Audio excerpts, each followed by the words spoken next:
يا صباح الورد والفل والياسمين، ازيكم عاملين ايه؟ يا رب تكونوا بخير. النهارده الفيديو بتاعنا بقى فيديو فطار. مش هنعمل بقى غدا. احنا دايما انتوا عارفين متعودين معانا على ان بنعمل يا اما فيديو بنحضر فيه الغدا يا اما فيديو بنتغدى فيه. فاحنا قلنا بقى نغير النهارده نعمل فطار. ومش اي فطار، يعني مش هعمل بقى فول وطعميه والكلام ده. لا لا، انا هعمل لكم فطار حلو قوي مختلف يعني. بصوا، حاجه انا بموت فيها انا والبنات، بس ما اعرفش انتوا بتحبوها ولا لا. يا ريت تقولوا لي في الكومنتات ايه اخبار الرنجه معاكم. احنا بنحب نفطر رنجة جدا. وبعمل كمان معاها سردين، بس انا للاسف ما عنديش سردين النهارده. احنا صحينا كده تقريبا الساعة 1 بالليل، فكنا هنموت من الجوع. فقلنا نبعت ديليفري يجيب لنا ايه، يجيب لنا رنجة. فجبنا الرنجتين اللي انا بوريكوا الرنجة دي. تمام. ف... فدلوقتي الرنجة احنا هنفتحها واوريكوا هي تقريبا بكام. ب200 جنيه كيلو. هي غالية، هي غالية أنا عارفة. بس أنا ما باجيبش من عند أي حد، بخاف بصراحة أجيب من الناس اللي هي سوبر ماركت يعني صغير كده، فبجيب من سوبر ماركت كبير. أنا جايباها من سبنس. فخفت بصراحة أجيب من بره، فالكيلو عامل 200 جنيه. دول عاملين 125 جنيه، مش كتير يعني. غدوة انتي لو رحتي جبتي فول وطعمية وشوية مخلل وبتاع، والله هتدخلي في أكتر من 125. هنعمل الرنجة دي سلطة، مش هشويها عشان مش بحب اعمل رنجة مشوية كده وزفارة وتقلب ريحة البيت بصراحة، مع ان في شفاط بس برضو بتبقى صعبة قوي. بحب اجيب الرنجة اعملها كده زي ما انتوا شايفين، بحاول اسلخ الجلد من اللحم. سهل يعني، بشوفه بطريقة احترافية يعني، ما شاء الله عليه. بدخل السكينة ما بين الجلد واللحم كده، وبحاول اشيل الجلد بطريقة سهلة. وبيطلع بسهولة يعني، ما تقلقوش. طبعا الرنجة انتوا شايفين هي فيها تلج جامد قوي. بس كده اضمن يعني من ان الواحد يجيبها وتطلع مش حلوة يعني. بس هشيل بقى اللحم كده وهبدأ بقى ايه اظبط الدنيا. في ناس كتير بتحب الرنجة دي مشوية، بس انا بصراحة ما بحبهاش مشوية. هجيب بقى الرنجاية التانية. حتة بقى كده لازم ادوقها، انا بصراحة بحب الرنجة اوي اكلها وانا بنضفها. ساعات بقى كنت بجيب مثلا سردين اعمله بطماطم. مش عارفة انتوا تعرفوا الطريقة دي ولا لا، بس ده سردين بيبقى مخلل يعني، سردين حادق. دلوقتي طبعا بقى احنا هنكتفي طبعا بالرنجة وبشوية بطاطس محمرة وعيش مخبوز. وهنفطر فطارة حلوة يعني. واهم حاجة بقى الحاجة الساقعة دي. دي الادمان بجد. كده خلاص هنلم بقى الهيصة بتاعتنا دي خالص ونشيلها ونبدأ نقطع الرنجة. حتت صغيرة عادي بقى براحتك، انت عايزة تقطعيها حسب ما انت بتحبي. عايزة تقطعيها حتت صغيرة تخليها زي ما هي كده مفيش مشكلة. بس الافضل طبعا انك تقطعيها حتت صغيرة. عشان تعرفي بالعيش كده تاكليها تبقى حلوة يعني، تبقى سهلة يعني. يلا هنجهز ايه بقى بعد ما نقطع الرنجة دي؟ عايزين خل، عايزين ليمون، عايزين طحينة، عايزين زيت، عايزين بصل، عايزين حاجات كتير قوي. بس بصوا، اهم حاجة الرنجة دي ما تسترخصوش فيها يعني، ما تروحيش تجيبي رنجة رخيصة، لا اهم حاجة تجيبي رنجة نظيفة. هو الراجل ده اساسا بيبيع الرنجة غالية بصراحة. يعني هي في كل حتة ب180 جنيه، هو بيبيعها ب200 جنيه. مقفر شوية في 20 جنيه بس مش مشكلة يعني. بصوا الحتة اللي في الآخر دي بموت فيها بجد. حد فيكم بيحب حتة الرنجة اللي هي في الآخر دي؟ أنا بحبها قوي والله العظيم، يعني ممكن أسيب الرنجة كلها وأكلها. الرنجة برضو اللي بحبها اللي هي بيبقى فيها بطارخ، بتبقى حلوة قوي. بس للأسف دي ما فيهاش بطارخ يعني، دي رنجة فقيرة. بس كده هجيب بقى البصل. أنا البصل كان عندي خلص، لسه عايزة أروح السوق بقى أجيب حاجات كتير. يعني كل حاجة تقريبا عندي في البيت خلصت. رز خلص، مكرونة، لا الزيت اهو، جبت ازازة، صح جبت ازازة مع الدليفري. هو بيجيب لي الحاجة الازازة، طبعا انتوا شايفين الازازة التانية دي خلصانة. فرحت جبت دي، قلت بقى حاجة مؤقتا كده قبل ما انزل اجيب حاجتي كلها. عارفين بقى اول الشهر، يلا كل سنة وانتم طيبين. بنفرح قوي بالمرتب، بناخد مبلغ كده ما شاء الله حلو قوي، نحس ان هو ياه هيقضينا طول الشهر.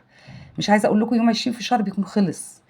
واول يوم ده بقى بصوا البنات عايزين ايه، اصرف الفلوس كلها.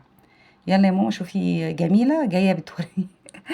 جايبه لي برطمان طحينه، بتقول شوفوا البرطمان الطحينه الكبير قوي ازاي، هو صغير جدا يعني. انا قلت الدليفري هات لي برطمان طحينه صغير، جاب لي بيبي قد كده. بصوا شوفوا ماسكاه في ايدي، مش باين في ايدي. هبدأ بقى احط الطحينة وابدأ بقى اظبطها كده قبل ما احطها على الرنجة.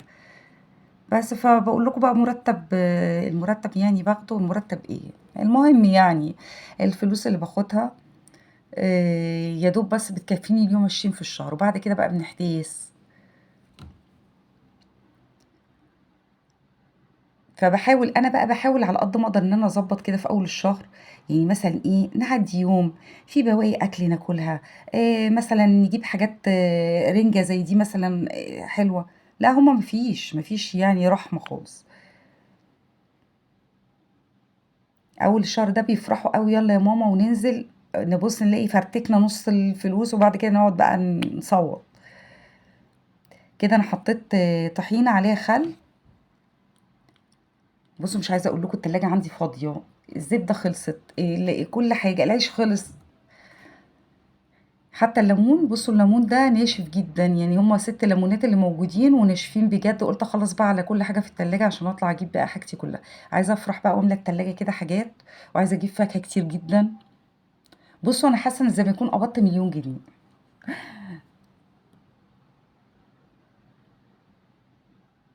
شُفتوا الأغنية بتاعة فيروز بتاعة معانا ريال معانا ريال ده مبلغ عال ما هوش بطّال؟ اللي راحت بالريال عايزة تجيب كل حاجة، عايزة تشتري فِلَل وعربيات بس عندي أمل إن شاء الله إن اللي جاي أحلى يعني. بس كده إحنا حطينا ليمون وخل وطحينة وزيت، وهنقلب كل ده مع بعض وهنبدأ ننزّله على الأطباق.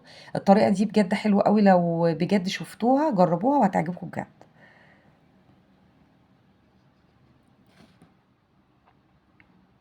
يا سلام على الطحينة بقى مع الرنجة فظيعة.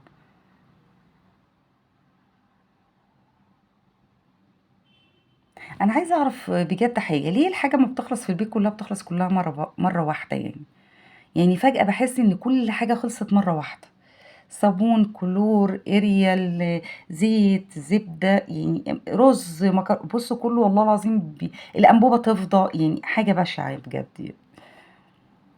أبُص ألاقي النت خلص، فاتورة المَيّة تيجي أبُص ألاقي المَيّة قطعت. ربنا يتولانا برحمته بجد. يالّا هنقطّع بقى قرنين فلفل كده حراقين مع الرنجة بقى، دي بتخلّي الرنجة تروح في حتّة تانية خالص. بالله عليكم جرّبوا الحاجات دي بجد بتبقى حلوة أوي. وبالذات على فكرة الأكلة دي في الفطار بتبقى ليها طعم تاني. أنا بقى باخد الحاجة دي واطلع البلكونة نفرش كده ونحطها ونحمّر بطاطس وعيش بلدي فظيع، ونقطّع طماطم بقى أهم حاجة الطماطم.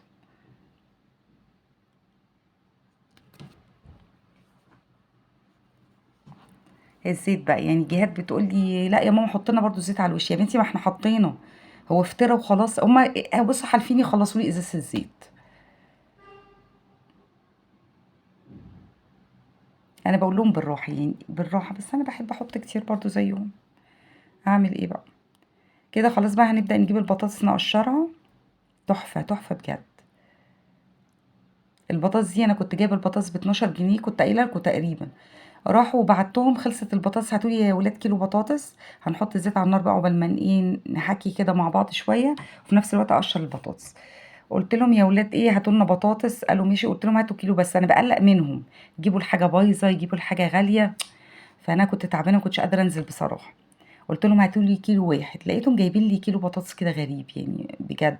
لو وريت لكم الكيس، كيس مغلف كده، حاجة يعني جامدة. فقُلت إيه ده، هُم شارين بطاطس والّا شارين لبس والله العظيم في كيس كده ومرصوصة. هي شكلها عادي يعني، بس جوّه الكيس بقى شكلها حلو يعني. الكيس نفسه يعني يعني متهيأ لي الفلوس دي محطوطة في الكيس. المهم قُلت لهم: "خير البطاطس دي بكام؟" قالوا لي: "يا ماما مش غالية، أصل إحنا لقينا البطاطس التانية مش حلوة أوي، وهُم قالوا لنا إن البطاطس اللي هي متكيّسة دي يعني نضيفة وشركة تانية ومش" قُلت لهم: "شركة إيه، هو أنا جاية أشتري تلفزيون؟ أنا مش فاهمة يعني أنتم محسسينّي إن أنا رايحة أشتري تلاجة، فهاجيب سامسونج مش هاجيب فريش. في إيه، ده بطاطس، بطاطستين هنقليهم وناكلهم وخلصت." قالوا لي: "لأ، لأ يا ماما دي شركة نضيفة جدًا." قُلت لهم: "مش يعني بجد طَب البطاطس لو طلعت فيها حاجة هاتصل بالصيانة تيجي تصلّحها يعني والّا" مش فاهمة. فقُلت لهم: "لأ أنتم مش طبيعيين بجد." إن هُم بيحبّوا يجيبوا الحاجة اللي هي الواو يعني، وفي نفس الوقت بيتكسفوا، يعني هُم كانوا ممكن يجيبوا من البطاطس التانية بس اتكسفوا. قالوا: "يا ماما هم قالوا لنا كده إحنا اتكسفنا بقى وجبناها وخلاص." قُلت لهم: "على حسابي يعني أنتم ما شاء الله عليكم." البطاطس التانية ب12 دي ب19 يعني إيه الفرق الكيس، والله العظيم مدفّعين الفلوس دي في الكيس. البطاطس كمان أمّا قليتها حسّيت إن هي إيه، يعني مسكّرة شوية. يالّا مجاز الشركة بقى عاملة فيها شغل جامد.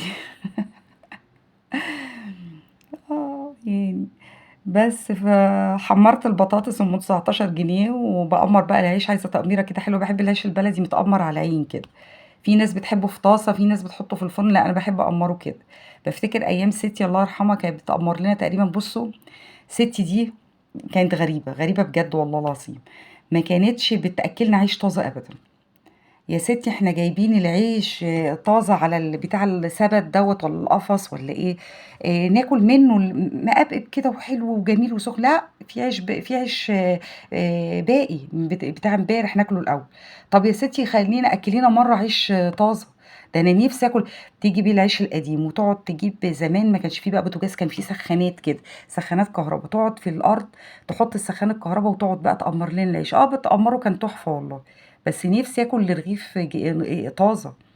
تيجي بقى أنت تاكل العيش ده، تروح هي بقى العيش التاني موجود، تعمل فيه إيه، تروح جاية حاطاه في كيس، كانت عاملة كيس قماش كده، تحط العيش في الكيس القماش وتربطه بتاع الطازة ده ويتبقى. نيجي تاني يوم نجيب نيجي تاني يوم نجيب العيش، تطلّع ستي العيش البايت تقمّره.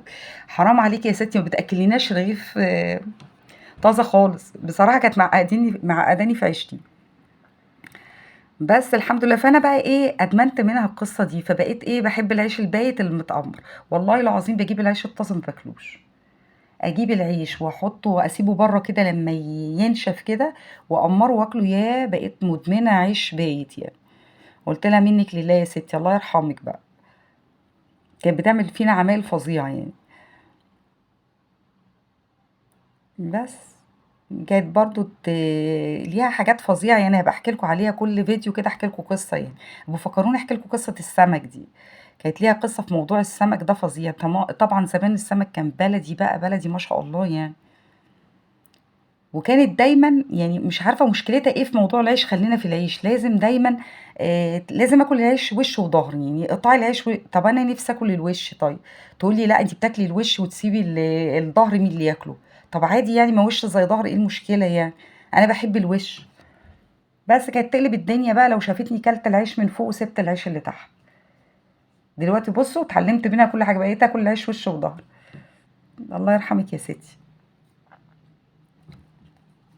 بس أنا واخدة منها على فكرة حاجات كتير يعني. هي كانت نضيفة جدًا، موسوسة جدًا في النضافة، وكانت بتعمل أكل حلو أوي.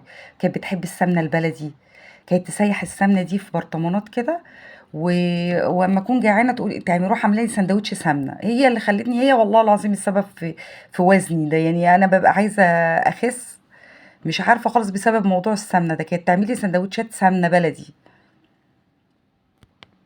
بس أنا كنت باحبها.